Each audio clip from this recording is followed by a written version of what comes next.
This episode is brought to you by CoolStuffInc.com, the #1 seller of games and gaming accessories. And GatheringMagic.com, the #1 resource for Magic the Gathering news and articles. Hi, my name is Shaun, and this is my Gisela Blade of Goldnight deck.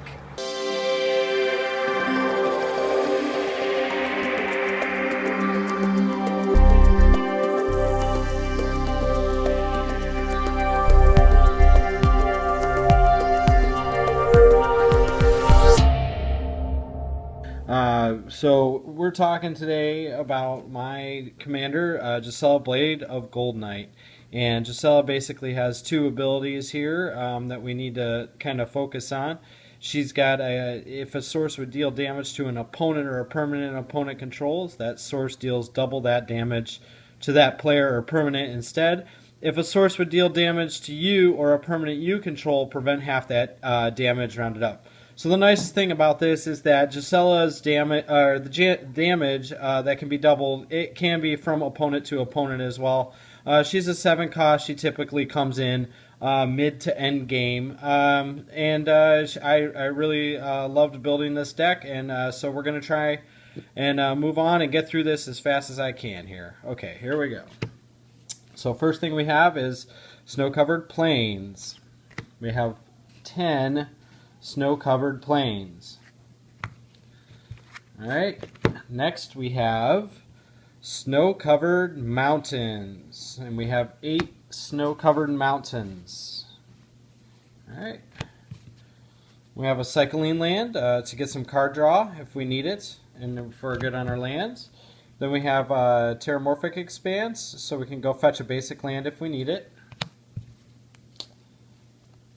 We have Arid Mesa, so we can pay a life and we can get a plains or a mountain. And we need plains a lot in this deck. And this is a plains and a mountain. This is a German plateau. I feel like Gisela is a German kind of girl, so this card suits her. And we have Sacred Foundry, which is also a mountain and a plains. Okay. We got our dual lands, so this is better Guildgate here. Clifftop Retreat, which is good because it usually comes in untapped if I have the basic land. Rugged Prairie. Boros Guildgate. Alright, we have a couple hideaway lands here, so these are, there's a little risk involved in these, and I am playing red, so I like the risk.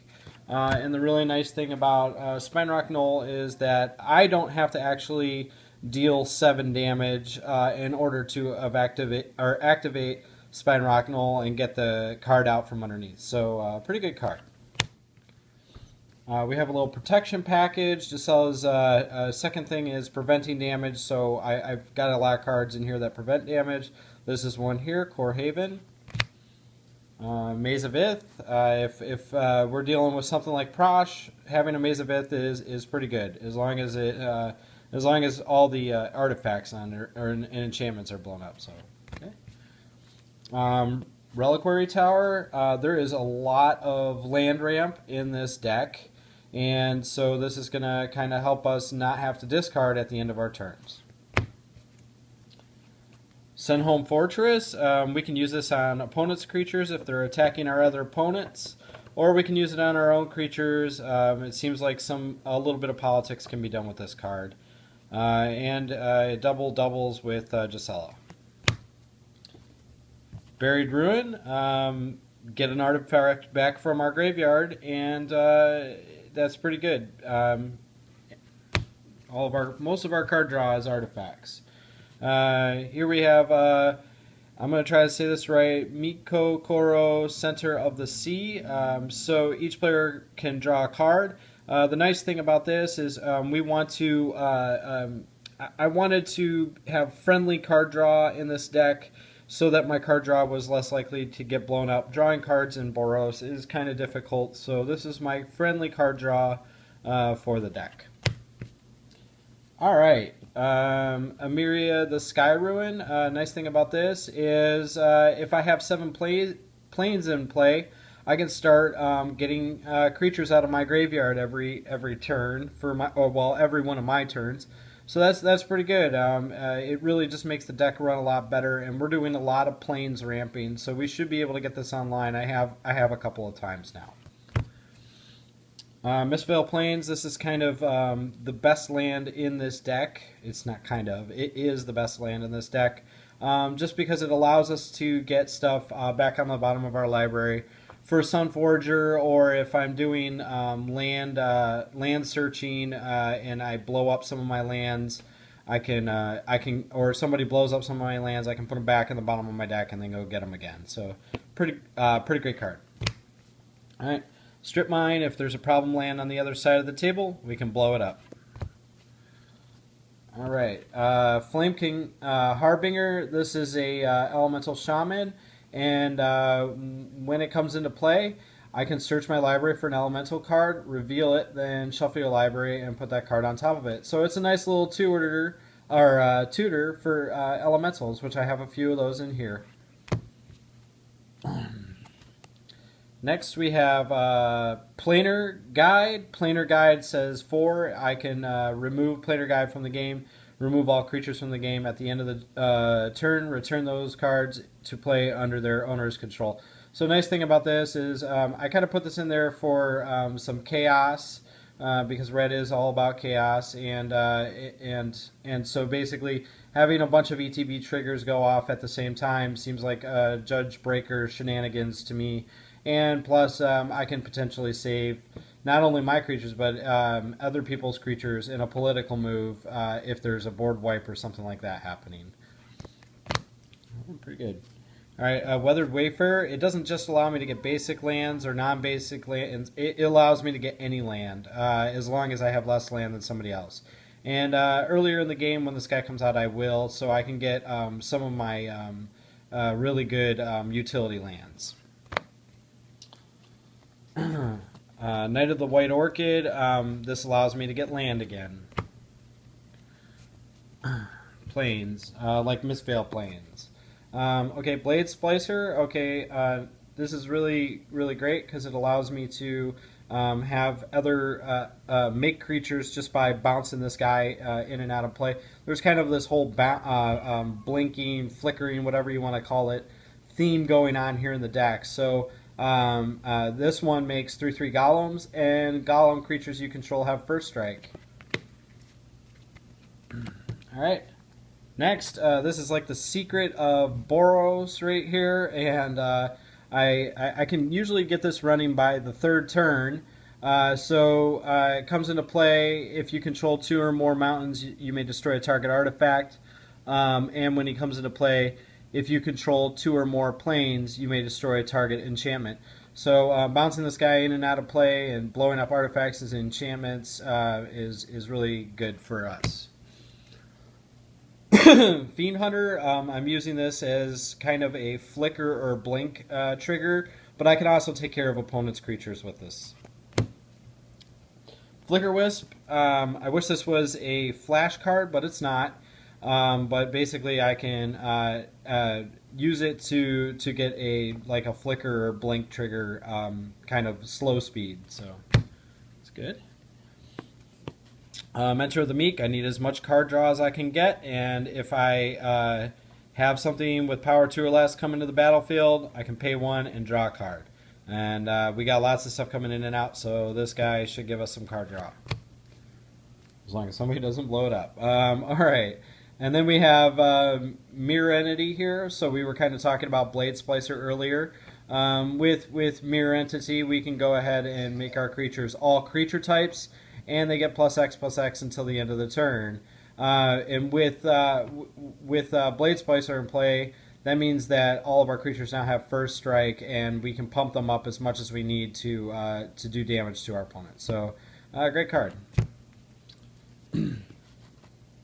Stonecloaker, this has flash, so that's really good, and we can use it to save Gisela if we need to, or we can just go ahead, cast this, put it in play, and then return it to our hand to use it as kind of a graveyard hate card. Village Bellringer, kind of in here just for the Kiki shenanigans, the Kiki combo shenanigans. Basically, put Village Bellringer in, use Kiki to make a copy of Village Bellringer, untap Kiki, and do that a bajillion times, and you're attacking with a bunch of Bellringers. So that seems that's just one way of using him. There's other stuff in here that he'll work with as well. Changeling Berserker, he's every creature type, and he has haste. He's a 5/3, and I can champion a creature when he comes into play, so I can use him as some kind of flicker or blink ability. If I get a really nice creature under him, I can just keep attacking with him, and hopefully he won't get blocked. And at 5 damage a turn, or with Gisela it's 10, or if I have like a Dictate of the Twin Gods in, it can be potentially 20 damage, so a pretty good card. Or if somebody decides to block and kill it, then I can possibly get something else that triggers with an enter the battlefield. So the other way I was triggering flicker stuff, since I don't have blue, is I was copying creatures. So we have Felhide Spiritbinder, which is a shaman, and so when he untaps, I can pay 2 and put a copy of a creature in play. So that's pretty good for now. As Wizards of the Coast prints new cards, then I will put replacements in there. Next is Kor Cartographer. Allows us to go fetch some plains and put them into play. So Mistveil Plains, Plateau, Sacred Foundry, whatever. Alright, next we got Perforos, God of the Forge. Nice thing is, whenever a creature enters the battlefield, I can do 2 damage to every opponent, and that's kind of a real theme inside of this deck. So, and then the other thing is I can pump all my creatures +1/+0 until end of turn, if I use his last ability down there. So, pretty good and indestructible. I like Perforos. There he is on my playmat. Anyway. Next is Restoration Angel, another flicker, but this one has flash, so that's really good. The biggest problem with Rest Angel is that she only exiles target non-angel creatures and then returns them, so I can't save Gisela with her. I can save some of my other creatures though, so still effective, but once again, once Wizards print something, I may end up replacing her with a better card down the line if Wizards gives me more options, which I imagine they will. All right, we got Solemn Simulacrum. He's I would say he's definitely a EDH staple, so I can get lots of land from him for those ETB triggers if I need to, and then when he dies, I get to draw a card. All right, next up we have Furystoke Giant. This is kind of one of my there we go. Furystoke Giant is kind of one of my pet cards. And so when he comes into play, all my other creatures can tap and do 2 damage to target creature or player until the end of turn. So if we can get him flickering in and out, or I don't know, figure out something with Village Bellringer, we can do a bunch of damage without even needing to attack. So he's pretty good. I'm keeping him for a while. Karmic Guide here is a 2/2, and it has flying and protection from black. Kind of the downside is the Echo 5 cost there, but that's okay. Whenever Karmic Guide enters the battlefield, return target creature card from your graveyard to the battlefield. So we could just make a copy of Karmic Guide with this next guy, and then we can get stuff back out of our graveyard, and that's pretty useful. All right, I don't know what to say. I'm just trying to go fast here. Kiki-Jiki, Mirror Breaker. I would argue that this is one of the best Magic cards ever made. And the big thing about him is he can put copies of our own non-legendary creatures into play. So we can get those ETB triggers. He works really, really well with this deck. He's also a 2/2. That'll be relevant here in a minute. Yeah, I only have 2 Kiki combo pieces in here right now. the main thing for me was I wanted something that could get my enter the battlefield triggers, and Kiki is here and he does a great job with that. So I like Kiki-Jiki, even though he's broken. All right, next is Knight Captain of Eos. This guy has helped me win quite a few games. Most of the damage in EDH does come across the table. I'm not saying all, but most. And being able to put white soldiers into play and then sacrifice soldiers to prevent combat damage is really, really good. And so this is one way that we prevent damage. And like I said, this guy has helped me win a few games now. So he's been really effective. Here we go, Magmasaur. Magmasaur is another pet card for me here. So Magmasaur is an elemental, so the Harbinger, the first one, Flamekin Harbinger, can fetch this guy out of my deck. He's also a 0/0, so Revelark here in a second can go and pull him out of the graveyard. And Magmasaur comes into play with 5 1/1 counters on it. During your upkeep, remove a 1/1 counter from Magmasaur or sacrifice Magmasaur, and it deals 1 damage for each 1/1 counter on it to each creature without flying in each player. So it's kind of this works really well with repercussion, and also it's a dinosaur barfing lava all over its back. There's a lot of cards that enable this card in this deck, and I feel like it really deserves a spot here, but you can choose to do whatever you want with your build. Alright, Revelark. When Revelark leaves the battlefield, we can return up to 2 target creature cards with power 2 or less from the graveyard to the battlefield. So, it goes and gets Magmasaur. Having a 5/5 creature just drop out into play every once in a while is really good, and it kind of cheats in with this, so that's really nice. Alright.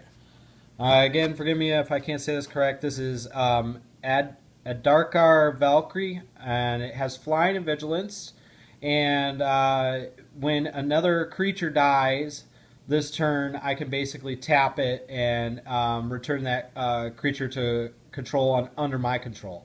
So I can steal opponent's creatures, or if one of my creatures is about to die, I can try and save it. Duplicant, I use this as kind of a path to exile in this deck. So when Duplicate enters the battlefield, you may exile target non-token creature, and then it gets its power and its toughness and its creature types, but it's still a shape shifter. And it's a power of 2, so Revelark can fetch it back out of the graveyard if I need to. So really, really nice path to exile kind of card here. All right. Foundry Champion. When Foundry Champion enters the battlefield, it deals damage to target creature or player equal to the number of creatures you control. So it's just kind of like a burn spell on a creature, and it seems pretty good. Sun Titan. Sun Titan gets anything with mana cost 3 or less out of our graveyard and puts it onto the battlefield.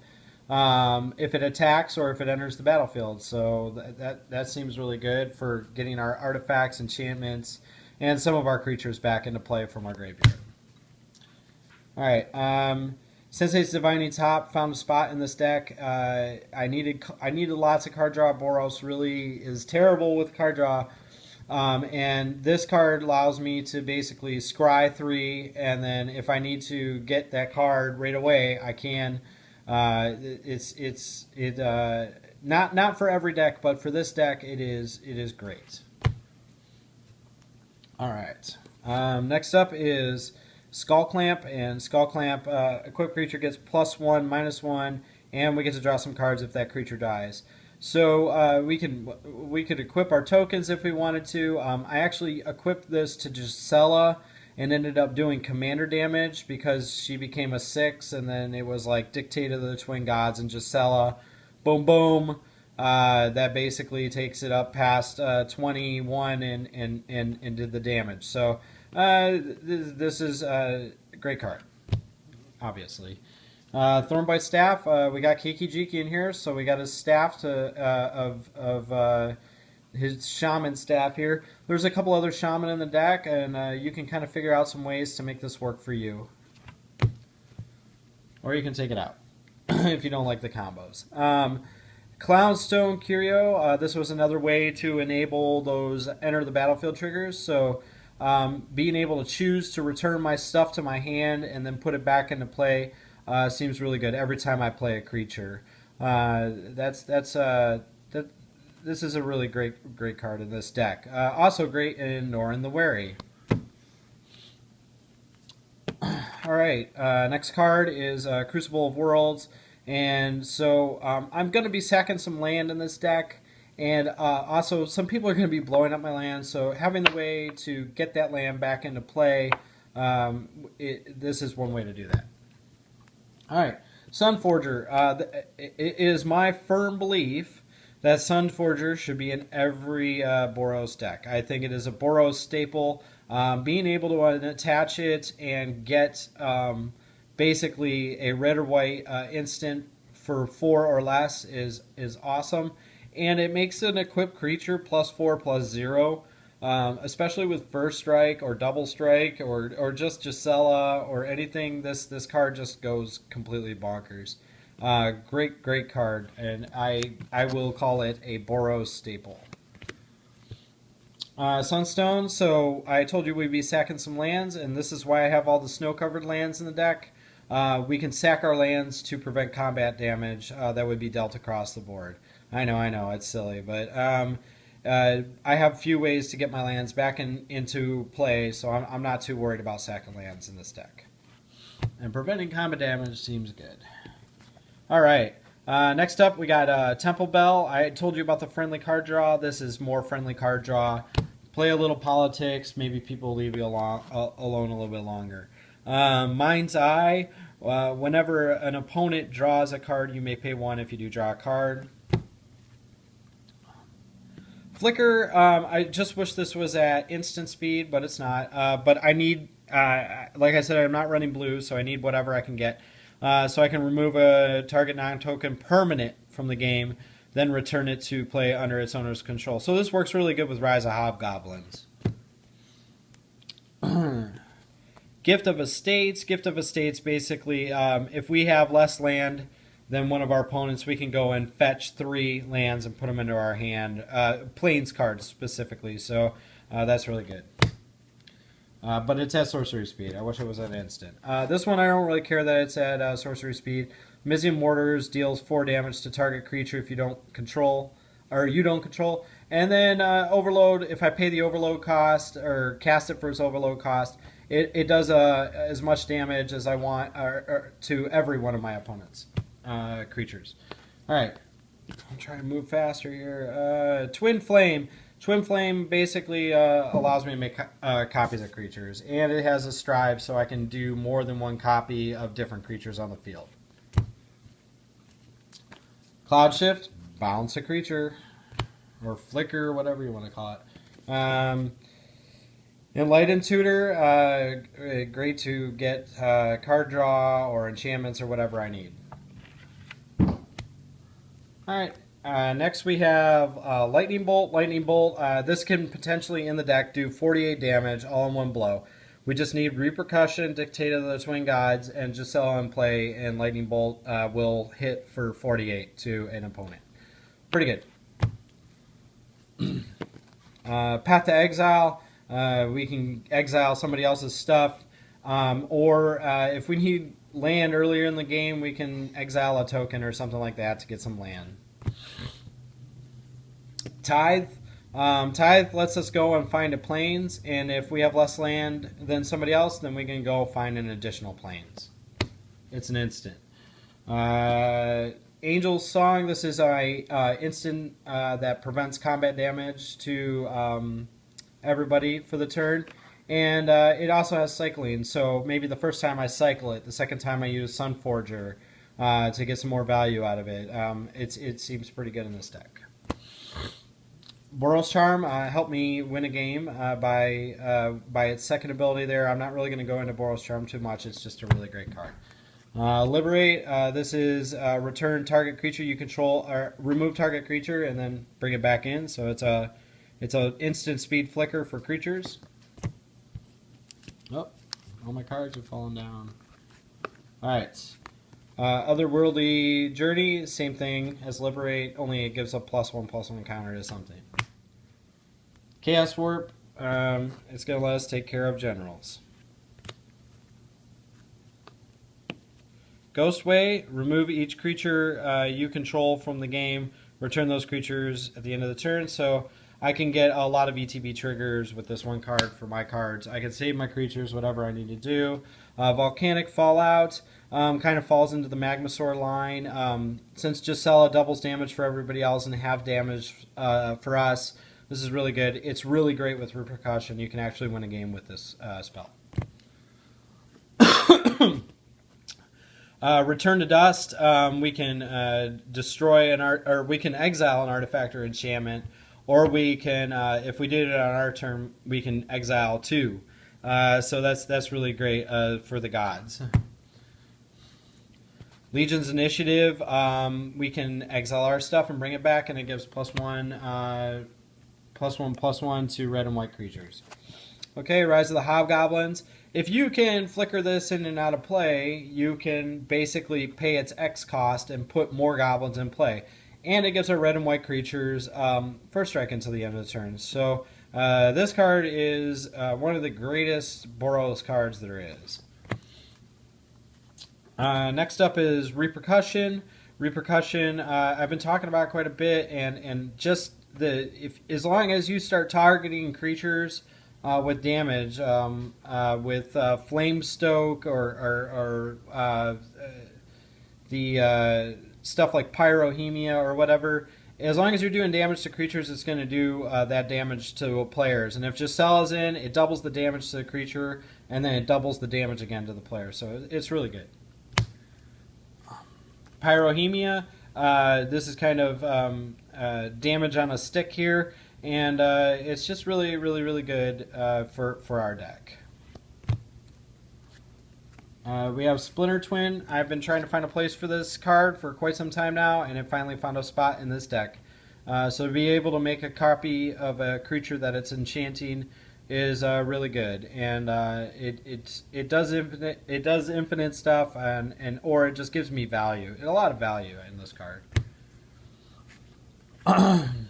Dictator of the Twin Gods. I can flash this in at the end of my opponent's turn, just before my turn. And then when it's my turn, I can do some damage, or some double damage. So I think it really has a nice spot here. And last but not least, Warstorm Surge. This is ultimately, our ultimate goal is to kind of get this Warstorm Surge kind of damage going. So whenever a creature enters the battlefield under your control, it deals damage equal to its power to target creature or player. This is... I think it's the best card in the deck. Or, well, not the best card in the deck, but one of the best cards in the deck. Anyway, thank you very much. Alright, everybody, thanks for watching my video. I'm sorry that took so long. Please subscribe and favorite CMDR decks. Have a nice day. Bye.